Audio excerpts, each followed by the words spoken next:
Oh, got a fire engine going past outside. Well, that reminds me. I'm just still waiting for Nathan to arrive. I'm afraid to inform you that Nathan is not coming. Shall we play a game? Alright! Hey, do you know what? So, I've actually been playing some games recently. You know, I just don't play games. Well, I play games now. I know it's hard to believe, particularly as I've been contributing to a kind of half gaming site the last year or whatever. But I've been playing some games. Check out you and your bad self. You're up for time? Yeah. No, I mean just generally. Do you want to hang out? Oh, I think the YMCA on Tottenham Court Road's still open. Do you fancy a swim? Alright! Well, anyway, I've been working my way through Games of the Years, which sounds like a section of this podcraft, but it's not. I've just been working through Games of the Years, so on recommendations, I've been taking the best games, universally lauded games, and I started with Batman Arkham Asylum. Saw it in the sale on Xbox Live. got it for £3. I was compelled to keep playing it, and I was very happy with the length. I was obviously very happy with the value, but the mechanics, the fluidity of it. I'm not familiar with the DC world, but I'm familiar with the main characters and the main villains and so on. It's an interesting point to make because you grow up thinking you're a DC person.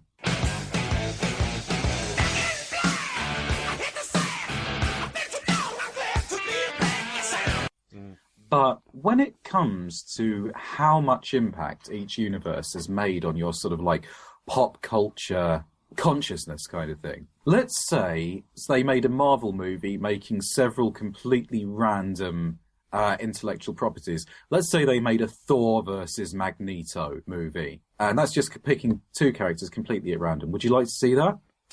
No one would give two shits about seeing that piece of crap.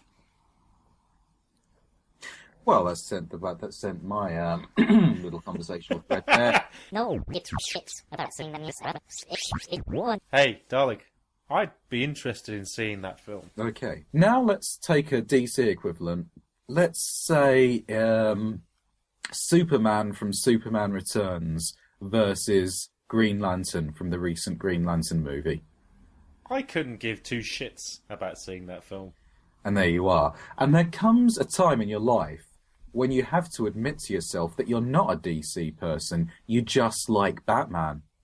That's actually true. While my actual views on the last two questions were the opposite of the ones that I gave, the last point I completely agree with. And You're a true hawk. I'll take it for the team. No, it was wonderful. I didn't want to stop playing it. I don't feel like I want to revisit it. I'm going to get onto City at some point, although I've actually got a copy of Arkham City. I'm going to get onto that shit in a couple of months, I think. And while I might talk about them next week, I've also been playing Fez, which I've got a lot to talk about. Fez, well, that's a conversation for another time, and that is a conversation. God damn. All right. I am currently working through Dishonored. So I'm spoilt. I've been spoilt, and I'm continuing to be spoilt. You're ruined for any other man. Well, my 4th of February were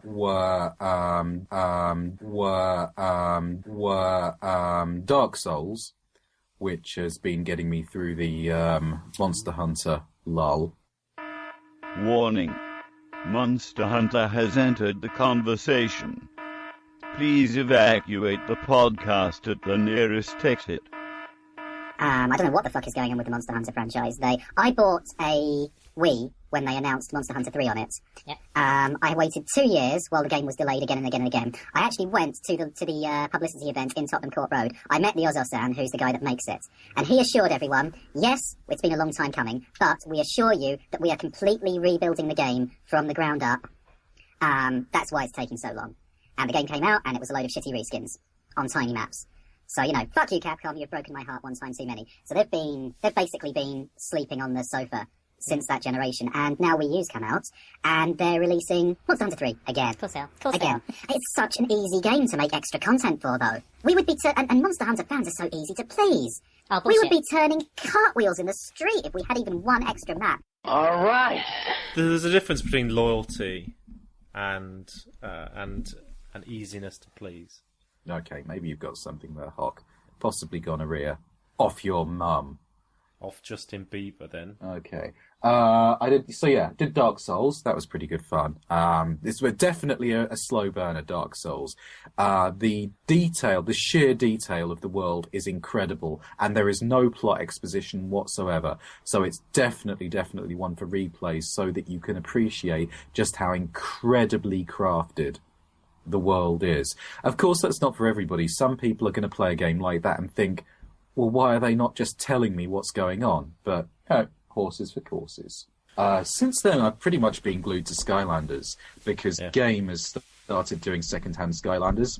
So I can, I go down to Game, and instead of buying, a game for 5 or 10 quid, I buy a Skylander for pocket change. I bring it home, I stick it on the Portal of Power, and I end up falling in love with the game all over again. Oh, that's nice. Maybe we should do a Skylander special for all those Skylander fans out there, the millions of listeners that hold Skylanders so dear to their heart. Wouldn't you prefer a good game of chess? Later, let's play. War. Fine. Oh, got a fire engine going past outside. Well, that reminds me. I'm just still waiting for Nathan to arrive. I'm afraid to inform you that Nathan is not coming. Nathan, a.k.a. our Lord and Master Bouncy Ball with an H after the second B. I'm in a bit of a difficult position here because I don't know how appropriate it is to talk about Nathan's personal situation on the show. He's certainly made no secret on the Mature Gamer of the fact that he works in one of the nation's, in fact, one of the world's most beloved high street chains. I'm talking, of course, about Ghostbusters. We finally got the letter through from Ghostbusters International, giving us permission to start our own Ghostbusters franchise. We had to gut the Rumbelows shop beneath the Lolocaust flats to make room for a hearse or station wagon. It was the issue with the containment unit that was the problem, because we couldn't get it through the doors, so we had to take the top 2 windows out from the flat, swing it in, drop it down. The newsbot got sent out in the middle of the night to steal an ambulance except of course that this is Britain, so it went and the newsbot got sent back out again to get one that goes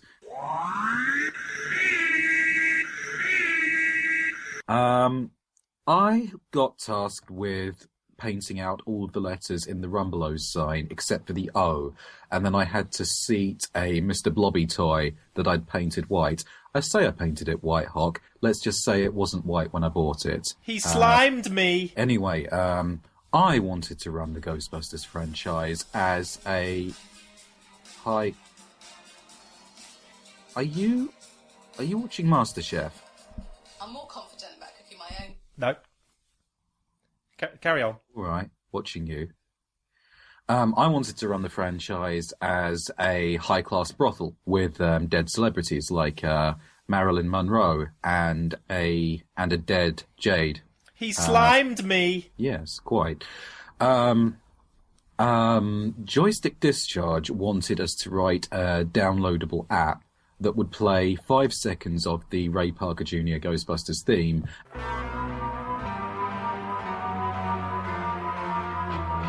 And then charge you micropayments if you wanted to hear any more. And if you wouldn't pay, then it would just go...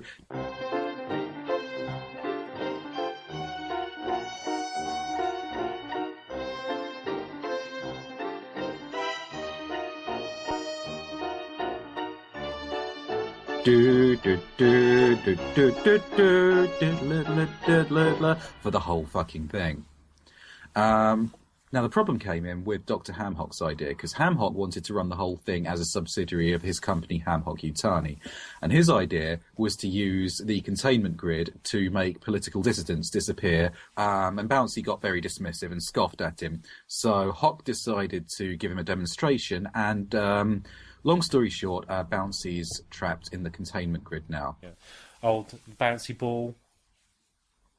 Oh, Bouncy Ball. We really should release his family from the containment unit. This is the news.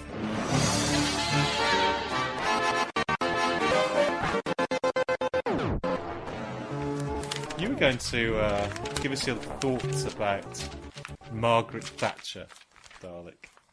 Was I? Were you? The funniest thing I've heard about Margaret Thatcher was on the front page of Wikipedia this week, which was the Conservative Party asks that the thoughts and the prayers of the British public be with Satan during this difficult time. At least that's creative. Other favourites are they're going to cremate Margaret Thatcher. Good luck finding the coal. Given the state of the steel industry, I'm surprised they could find her a bucket for her to kick. It would be nice to give Maggie a Viking funeral. Oh wait, we don't make ships in this country anymore. But possibly I think Steve Bell from The Guardian has walked away with the prize by doing a cartoon of Maggie being lowered into the ground, and she's sticking her head out of the coffin and saying, "Why is this pit still open?" My own view on Thatcher reflects where I am now, and I wasn't really alive during that period. I was just a little thing running around and pointing, and I think Russell Brand called Margaret Thatcher. His impression of her at the time was that she was the headmistress of the country, and that was about the only impression I got. My impression of her at the time was that she was a wicked, murderous, senile lunatic, and that she made me deeply ashamed to be British, which lasted into my mid-30s. It's a shame. That's a shame for you, isn't it? It is a shame for you. My big issue about just all the commentary that's going around recently is basically that there's plenty of dirty political opportunism going on by the old left. And by the old left, I mean Dalek sex on this podcast. The worst being Dalek sex and Tony Benn. No class at all. He's a bad young brother in actual fact. Here's a few things that Dalek has been blaming on Margaret Thatcher's policies during her time as Britain's Prime Minister. Number one, Margaret Thatcher took away our free milk in school, then bathed in the milk from cats' teats to celebrate. She gave Jimmy Savile the hospital keys. She was responsible for the We Are The Lolocaust flaky broadcast schedule. She provided King Jong-il with a single unfertilised egg to help create super soldier King Jong-un. But instead, they created Justin Bieber. Margaret Thatcher invented the norovirus. Then she made your finger go through the toilet paper. She introduced feral gays to Brokeback Mountain, then gave Tom Hanks AIDS in Philadelphia. She flew planes into the World Trade Center just after he piloted the helicopter in Platoon, leaving Willem Dafoe for dead. She also wrote the original ending for Mass Effect 3 and edited the screenplay to Prometheus, but she didn't write The Phantom Menace. No one would accuse her of doing something so cruel as that. I don't actually have a problem with Justin Bieber, but I would pretty much go with everything else there. But you'd go at him with everything else there. Are you implying that I would fuck Justin Bieber till he wept? While he has the norovirus, that's right. I'm implying that you might push your finger through the paper to please him. You're saying I'd breach the hull?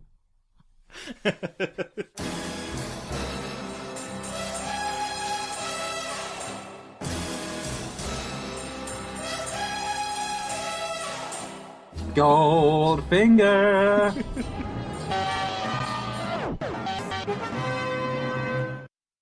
dishes that I know are really good and really work, and I've had really great feedback on in the past. So, Are you watching MasterChef again? Hey, Dalek. Yes. Hi. Hi. I'm Judith Chalmers. Who's Judith Chalmers?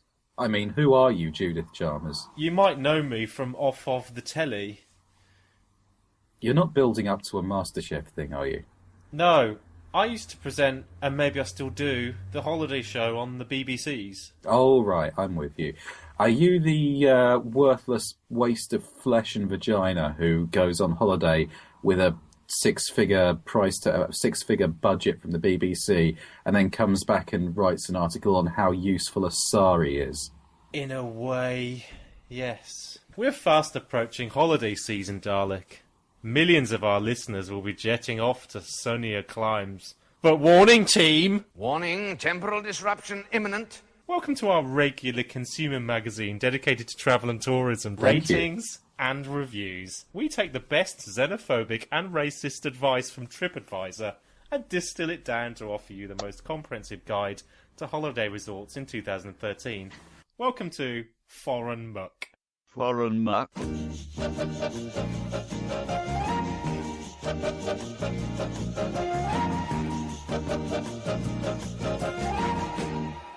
With Jim Lloyd in Magaluf and Judith Chalmers in Saint-Tropez. This week, we concentrate on Maspalomas in the Canary Isles.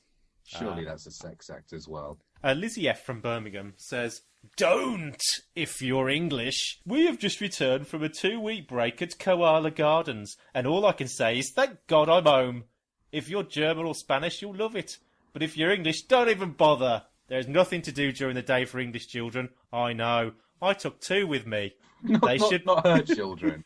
Just 2 non-specific children. Took a couple of children with me, just in case the euro collapsed and there was a fat, sweaty copper threatening to rape her, and she only had a bunch of bumwad from the Bank of Toy Town in her wallet to bribe him with. She'd have some children there instead to offer him. I know. I took 2 with me. Also, they should warn people that of a weekend they have loads of Spanish come and stay, and they loads of Spanish come. .tumblr.com and stay, and they are very loud, as we had to complain numerous times, and they are very rude, and they take over everything, and had 2 pools where we were, and you couldn't get near any of them." 2 English children found this review helpful. Harry66 says, "Leave it for the Germans. I got back after a 7-day break. The hotel is mainly used by Germans and Swedes. No problem with that. But you'll not find one English guide folder at reception. The apartment itself is okay for what we paid, but a TV with no English channels, except BBC World News, watched it for 10 minutes. You should give the location of this complex some serious thought before booking. If you want to sit around the pool 24/7 with your new German friends and microwave your own food, it might just suit you. When staying, bring your sunbed A-game. Those Germans are the best towel commandos of the world. It's not easy escaping from Camp Koala." 5 escapees found this review helpful. In the interest of balance, here's a review from Manili from the Rhine region in Germany. Surely the Rhine region is something in Pokemon. Yeah. He says, "Sparkly Pikachu can only be caught in the Rhine region at night." Continue. "Ideal for travellers who are accustomed to bad kitchen and otherwise have no prejudices against thieving staff." This is Germany and Kazakhstan, obviously. That's right. It's nice. He says, "Poor. Would be putting it too mildly. Food was permanently ill. Suitable for early risers, as from 7:30 a.m. all the chairs were reserved with towels." 7 towel commandos found this review useful. And finally, we've got a comment from Family E17 in London, who say, "Poor. It's just joystick. Poor. A little homophobic too. During our meeting with the tour rep on our first day, we were told to stay away from the Jumbo Centre in the evenings after 10 p.m. Well, we know the Jumbo is a place for the gay nightlife, but found this a strange statement to make. Maybe even an homophobic one at that." It's not terribly strange, is it? I mean, if you were a tour advisor, it's like, stay out of that place or you might get bummed. "I have taken to offence to the statement on 2 accounts.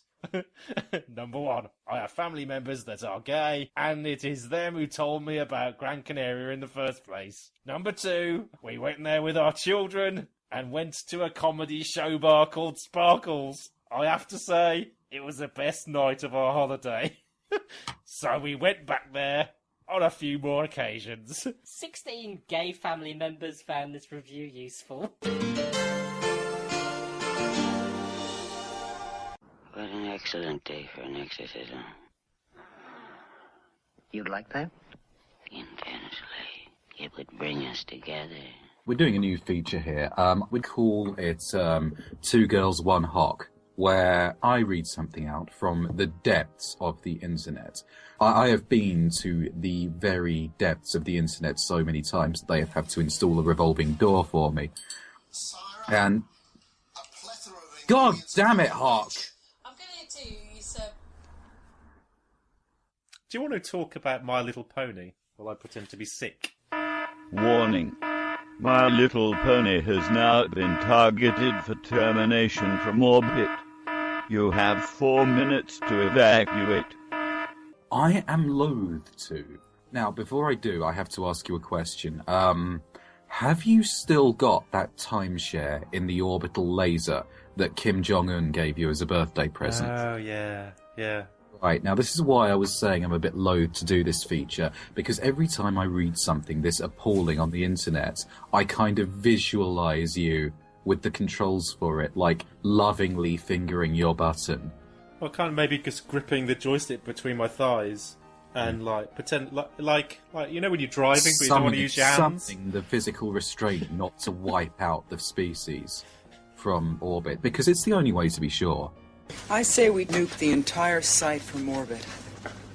It's the only way to be sure. It's the only way to be sure, according to some film or other. A man wrote a letter to an artist on DeviantArt, an artist whose thing is producing clop material. What's that? Clop. Is that a game where you control each of the 4 legs of a horse and you've got to trot it from the right-hand side of a level to the left, and going over a hill in the process, maybe doing forward rolls? Clopping is what we bronies call fapping. You keep it away. So a clop fiction is... wanking with hooves. Wanking with hooves. Yeah. Sure, I've got that on DVD. This letter was a heartfelt plea to deviant artist Kevin Sano, asking him to stop drawing erotic fan fiction of Twilight Sparkle, who is the main character, ostensibly, in My Little Pony Friendship is Magic. I think it would best if I read you an excerpt from the letter. Oh, yes, please. You see, I'm totally head over heels in love with Twilight Sparkle. I have been for about 11 months now, and at this point I'm in a committed relationship. I don't date anyone else, I don't sleep with anyone else, and I have zero interest in any kind of relationship with anyone other than the mare that I adore. I'm 100% committed to that love, and to express my love in a real and tangible way. It burns! Point being, he's not objecting to this because, you know, stop making pornography of a children's show, you freaks. But because Twilight Sparkle is his bride. Don't get me wrong here, though. This isn't a jealousy thing. I'm very secure in my relationship. I know without question that Twilight is just as faithful to me as I am to her. She's actually sitting on the couch next to me while I type this. What? Oh, it burns! I should, in his defense, point out that he's got a plushie of her.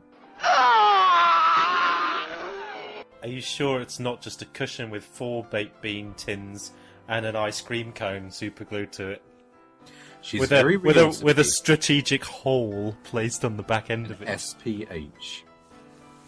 She's very real to me, and I know she's not sneaking out in the middle of the night to have kinky sex with some famous artist. But what a wonderful world we live in, when a man can stand up and say, I know that the pony I love isn't sneaking out at night to have sex with some famous artist.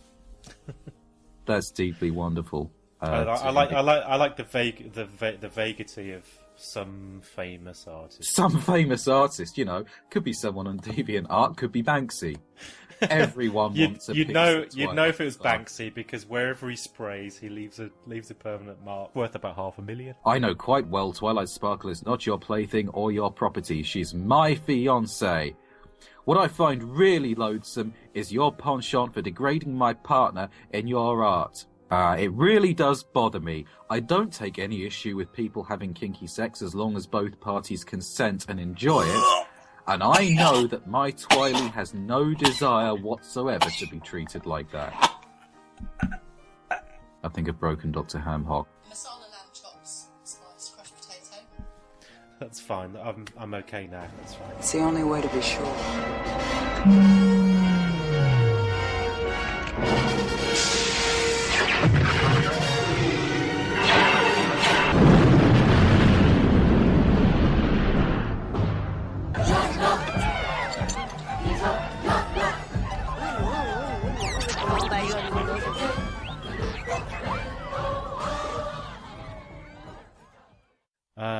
Dalek, would you like to introduce the next section? Well, the working title is Agony Uncle Newsbot. We've been asking the interwebs at large for problems. Only 2 of you could be actually asked to get off your fat Tomb Raider playing arses and send Uncle Newsbot in some problems.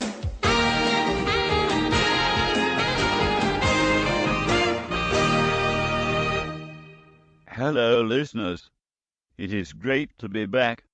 Now let me bring a little bit of fucking quality to this 2-bit broadcast. Our first letter is from Sean of the south coast of England. Uncle Newsbot, we've recently redecorated our youngest's bedroom. Yesterday, she drew on the walls with a pencil. Please help. Thank you for your letter, Sean of the south coast. Cause and effect, bro. Cause and effect. Often, in these difficult parental scenarios, removing the cause of the problem often produces startling results. For example, if a child is starting fire, remove the matches. In this case, the same principle applies. Your daughter is drawing on the walls with a pencil.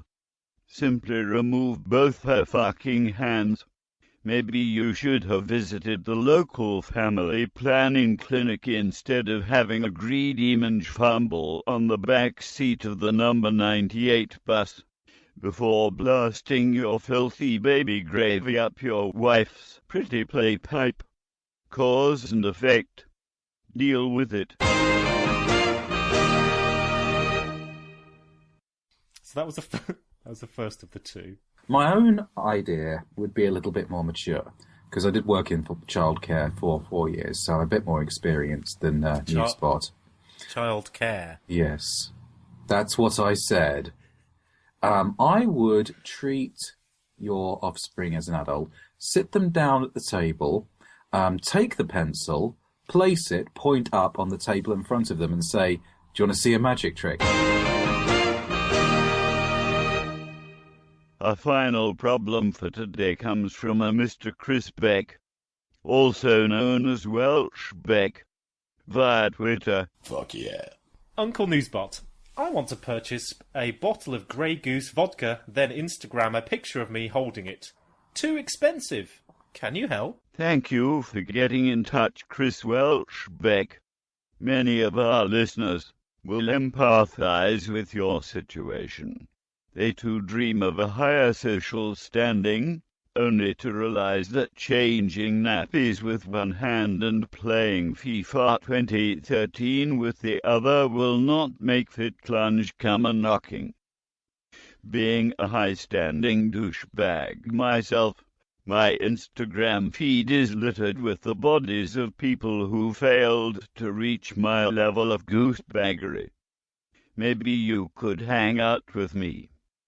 Pick up my empties, fill them with piss and vomit, then pose for the photo like some horrible baseball cap-wearing duck-faced tramp.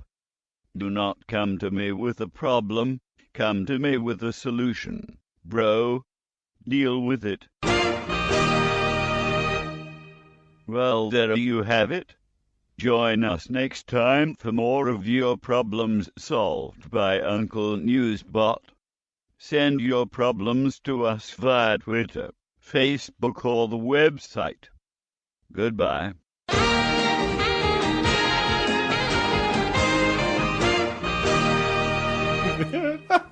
Oh god, I write a load of shit sometimes, especially when a robot's saying it.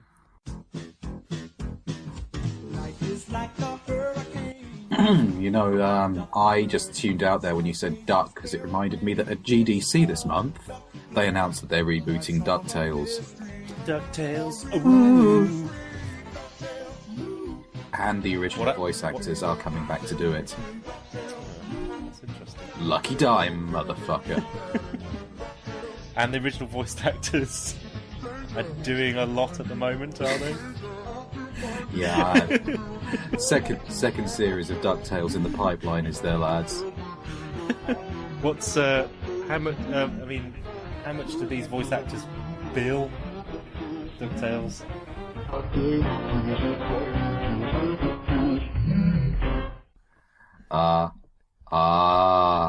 See what you did there.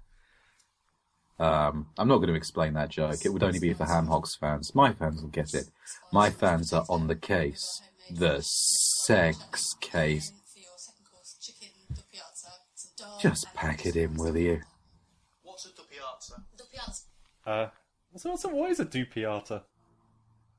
I don't know. It sounds like a sex act involving somebody with Down syndrome. Global sales of PCs fell 14% in the first 3 months of 2013, the biggest decrease since research firm IDC started tracking the industry in 1994, a figure that underlines the appeal of tablets and smartphones as alternatives to PCs. Well, I think there are two factors. One, of course, is the growth of tablets, and the other is the disappointing uptake of Windows 8. Microsoft bet the farm on Windows 8, and its partners like Hewlett-Packard and Dell and all of the PC companies rushed to create Windows 8, not only laptops, but tablets and hybrids that are kind of part tablet, part laptop. And the public isn't buying them in huge numbers. I think people are confused by it. I don't think they quite know what it is. And then the other factor, which is always a problem, at least in the last few years for PCs, is it good enough is good enough. Why upgrade? Why get a new computer when the one you've had for 2 or 3 years is doing the job just fine? They're sticking with the ones that they already have. Sex talks about apps. Uh-huh. I had my parents over for the weekend last weekend. Yeah. They came down. They don't come down together that often. They kind of... Okay. My dad's not a technophobe. He just can't be arsed. And my mom is like big into it, and she was playing with my iPad, and we came down on the Friday. I picked them up from the train station.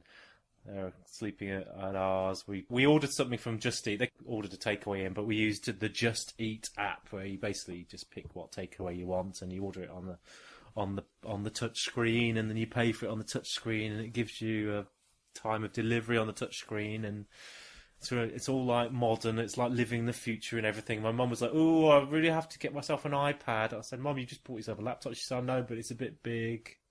I said, "You bought the laptop because you had a desktop." She said, "I know, but I'd use the iPad." I'm like, "Oh, just fucking shut up! I can't believe you're down for the weekend and already you're pissing me off."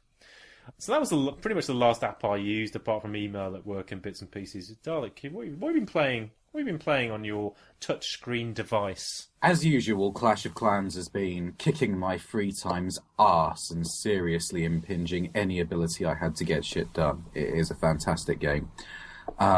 It's taken up probably more percentage of my time for the amount of time that I've been playing it than Zombie Cafe did. And me and Bouncy were fairly fucking obsessed with Zombie Cafe. Apart from that, I've done Badland, which is fantastic. I'm currently playing Ridiculous Fishing. Good fun. Great blast. It's sort of like one of those infinite distance tilty avoid 'em ups crossed with a touch shoot 'em up, which is lovely. I am playing The Other Brothers. The brother of another mother. You're the brother of another mother. You're like my brother of another mother. You ever thought about that? Just a little twist. Add a little twist to it though. You were saying you're fucking my mother and probably all the listeners' mothers as well as satisfying the 45 million users on Origin. Yeah. If you're fucking my mother and you're the brother of another mother, am I the son of a brother of the same mother? Anywho. If you're familiar with the alt art versions of Mario Brothers, basically taking a cutesy, lovable video game character and rendering them in very dark, realistic tones, then you should be right at home with The Other Brothers, which is Mario Brothers reimagined in the real world. They're sort of like New York garage mechanics, and they're fighting the mafia. And it's quite interesting. It doesn't play like a Mario game. It plays like Earthworm Jim. The only one I really want to tell you the details of while I'm here is the Tweets of the Dead. And that is a shoot 'em up which monitors Twitter as you're playing. And every time somebody on Twitter says the word zombie, it spawns their name as a zombie for you to kill. And their Twitter name appears over their head along with what they've said.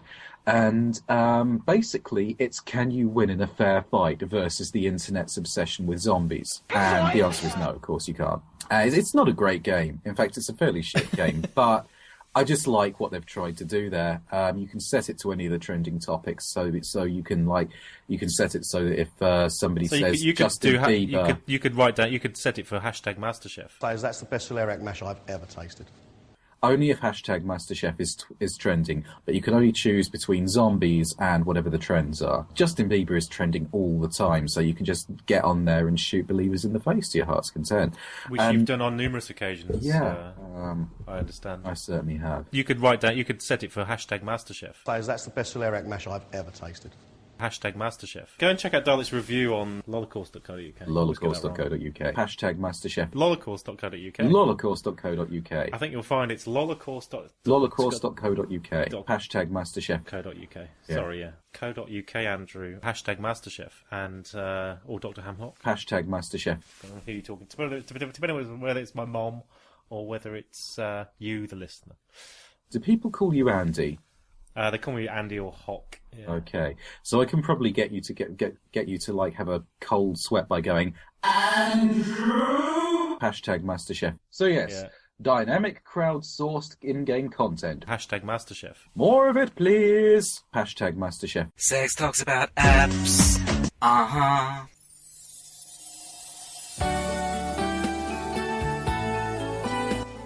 If you've enjoyed the Lolocaust, why not try these other fine holiday destinations?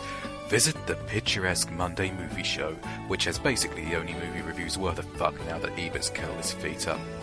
Make a side journey to the quaint Gamescast to enjoy their fine wines, gaming chit-chat, and to meet Britain's only spherical human.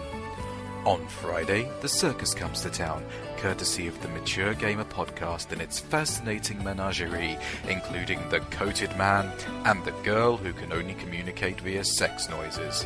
And for those of richer blood, no true connoisseur of burping and swearing at the internet can afford to miss What a Fool Believes, the web's second finest purveyors of aliens references and saying cunt a lot.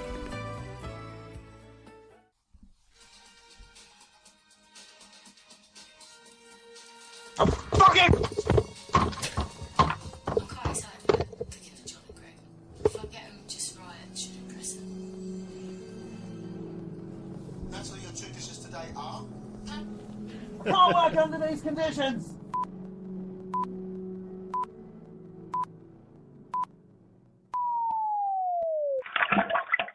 We are the Lolocaust.